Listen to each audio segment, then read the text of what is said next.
Live from Fargo and serving you on TV, online, and on the go. This is Valley News Live at 6. He was a very good person. He was a very good man. He was very honorable and very pleasant to be around. Somebody that anybody could be very proud of. A Detroit Lakes man family remembers and honors a fallen hero. Good evening and thanks for watching. Today marks 10 years since one man made the ultimate sacrifice while fighting for our country.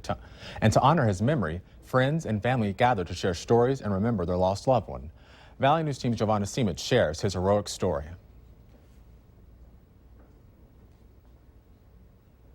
It's been 10 years since Corporal Troy Linden made the ultimate sacrifice while fighting for our country in Iraq. Today, friends and family gathered to share memories of their fallen hero. During the times when mortars were landing and bullets were flying, he managed to keep a smile on his face and a laughter in our belly. He had a huge heart. He loved his friends. A loving son, brother, and friend, Linden will always hold a special place in their hearts. We don't ever forget him. We don't want other people to ever forget him either. You know, to know that people think of him and talk about him and tell stories about him, you know, even 10 years later, it's awesome. From Georgia to Colorado and California, Linden's battle buddies gathered to show support for their brother in arms. Had I not swapped places with him, I wouldn't be here. So the few years afterwards were very difficult on me because I'm not special. I'm not better than anybody, and I didn't deserve to be around when he wasn't. If it wasn't for Linden's bravery, Sinue Montoya would not be here today. In honor of Linden's actions, Montoya did something special to keep his legacy alive. What's your name? My name's Linden Montoya. Troy Linden Montoya, and why are you named that? For Papa's hero. It was the least I could do to honor Troy's memory. When we hear stories that we've never heard before, you know, it gives us another little piece of Troy back. Gone but not forgotten, people will always remember Linden for being a brave man fighting for our country's freedom. Giovanna Simic, Valley News Live. Linden's family tells us they plan to continue holding family gatherings to keep his legacy alive. We brought you this story earlier this week.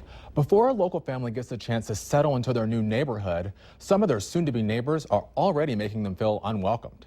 The family, whose name we're not giving out to protect their privacy, is moving into the Longbridge Circle community thanks to Detroit Lakes Area Habitat for Humanity. A member of the family was convicted of selling drugs 7 years ago. Some neighbors passed out flyers warning people about the conviction, while others complained about the size of the house, saying it's too big for a single family, and Habitat for Humanity could have spent the money to help more families.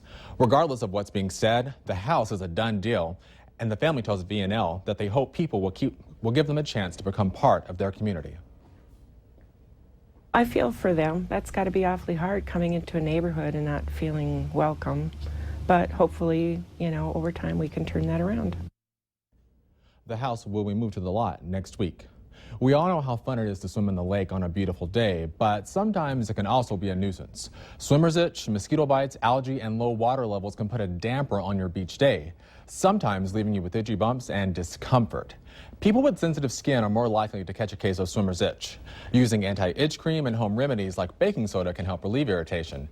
Even though swimmer's itch is not contagious, the CDC warns don't scratch the rash because scratching may make the condition worse and result in secondary bacterial infections.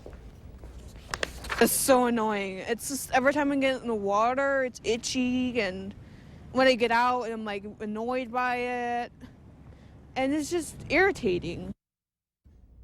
The CDC says most cases of swimmer's itch don't require medical attention and usually clear up within a few days.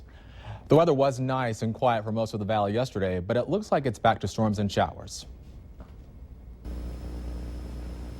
Here's Justin with first weather.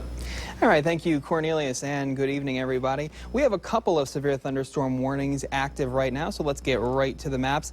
We have this one just north of the Devil's Lake area. That's in effect until 6:45 for northeastern Ramsey, southwestern Walsh, and northeastern Nelson County. And just into our weather department, a new severe thunderstorm warning, the one you see off to the east. This is in effect until 6:45 for southeastern Walsh County, northwestern Grand Forks County and northeastern Nelson County in North Dakota, and again until 6:45 p.m.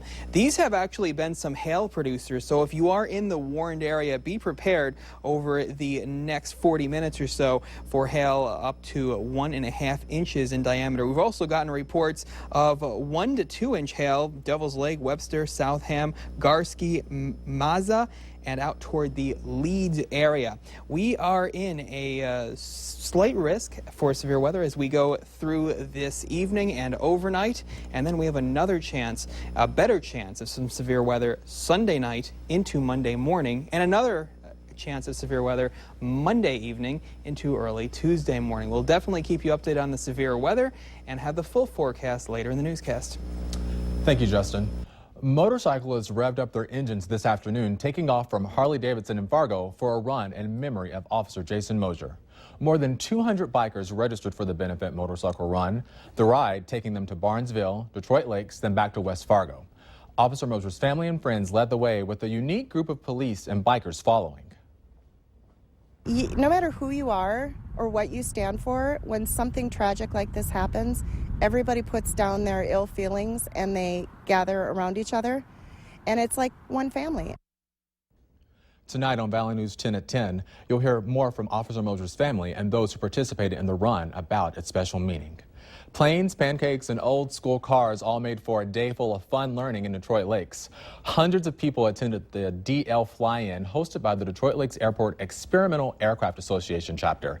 The event is the club's most popular event, and it gives people a chance to learn more about classic cars and planes.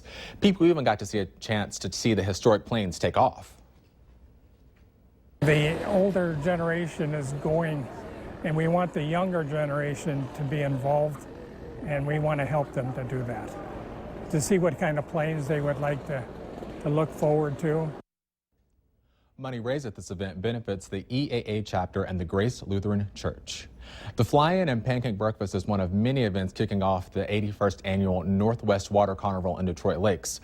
The carnival runs through July 17th and has a variety of activities from a watermelon feed to bed races. There's something fun for everyone.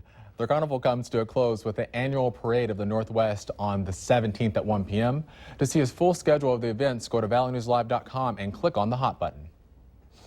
Though June is the official LGBT Pride Month, Pride events will continue happening for the next several weeks.